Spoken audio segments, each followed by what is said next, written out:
রব্বুল আলামিন ডেকে বলেন, ও নবী, নিশ্চয় আমি আপনাকে সাক্ষ্যদাতা রূপে প্রেরণ করেছি, সুসংবাদদাতা রূপে প্রেরণ করেছি, সতর্ককারী রূপে প্রেরণ করেছি, আল্লাহর দিকে আহ্বানকারী রূপে প্রেরণ করেছি, আর আলোদানকারী চেরাগ রূপে, প্রদীপ রূপে প্রেরণ করেছি। পড়েন সুবহানাল্লাহ।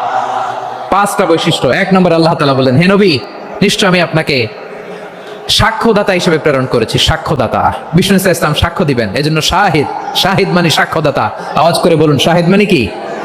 তিনি সাক্ষ্য দিবেন। মুবাশশির, দুই নম্বর বৈশিষ্ট্য হচ্ছে তিনি মুবাশশির। মুবাশশিরুম বিরহমাতিল্লাহি ওয়া বিল জান্নাহ, তিনি আল্লাহর রহমতের সুসংবাদ দেন, তিনি আল্লাহর জান্নাতের সুসংবাদ দেন। সুবহানাল্লাহ পড়েন।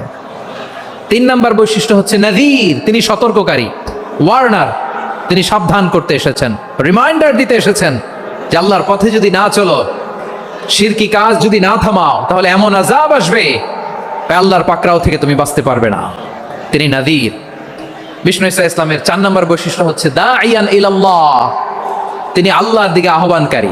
এই যে আমরা আমাদেরকে পরিচয় দেই যে আমরা দাঈ, বলি না? বলি যে উনি হচ্ছেন একজন দাঈ ইলাল্লাহ। বহু বচনে আমরা বলি আদ-দুআত ইলাল্লাহ, এটা কোরআনের এই আয়াত থেকে এসেছে। সুবহানাল্লাহ পড়েন। ওয়া দাঈয়ান ইলাল্লাহি বিইذনিহি, আল্লাহর আদেশে বিষ্ণু ঈসা ইসলাম আল্লাহর দিকে মানুষকে ডাকেন। এবং বিষ্ণু ঈসা ইসলামের পাঁচ নম্বর বৈশিষ্ট্য হচ্ছে সিরাজাম মুনীরা, আলোদানকারী প্রদীপ, আলোকদীপ্ত প্রদীপ, যে আলো দিয়ে তিনি গোটা বিশ্বকে আলোকিত করেছেন। আওয়াজ করে পড়েন আল্লাহু আকবার।